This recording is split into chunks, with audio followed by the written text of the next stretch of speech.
5 seconds to go.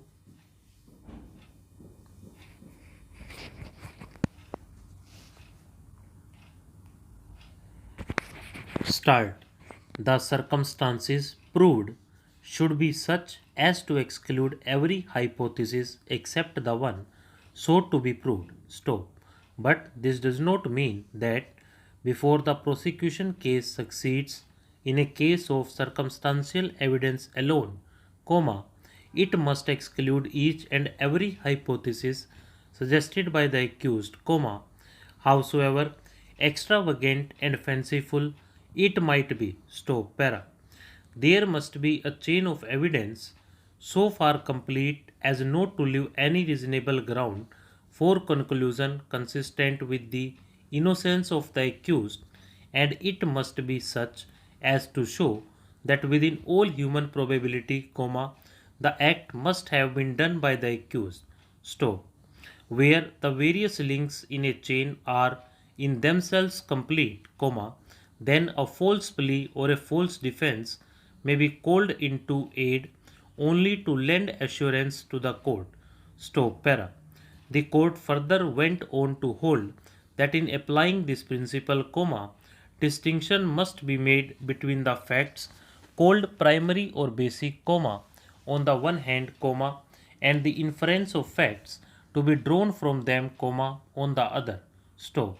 The court further mentioned that, para, in drawing these inferences or presumptions, comma, the court must have regard to the common course of natural events, comma, and to human conduct and their relations to the facts of the particular case.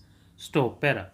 To the similar effect are the observations made in Vikram Singh versus State of Punjab 2010 3 SCC 56.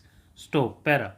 There can be no dispute that in a case entirely dependent on the circumstantial evidence, comma, the responsibility of the prosecution is more as compared to the case where the ocular testimony or the direct evidence, comma, as the case may be, comma, is available. Stop. The court, comma, before relying on the circumstantial evidence and convicting the accused thereby, has to satisfy itself completely that there is no other inference consistent with the innocence of the accused possible, nor is there any plausible explanation. Stop.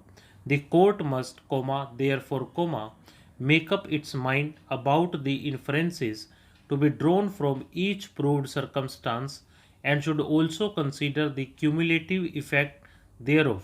Stop.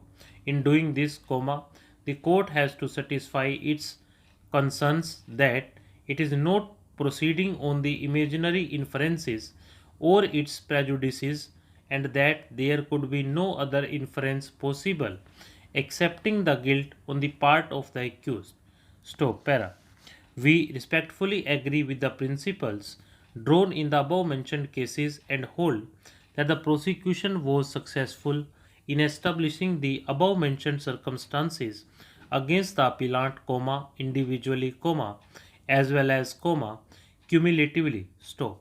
There indeed cannot be a universal test applicable commonly to all the situations for reaching an inference that the accused is guilty on the basis of the proved circumstances against him, nor could there be any quantitative test made applicable.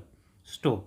At times, comma, there may be only a few circumstances available to reach a conclusion of the guilt on the part of the accused, and at times, comma, even if there are large numbers of circumstances proved, comma, they may not be enough to reach the conclusion of guilt on the part of the accused. Stop.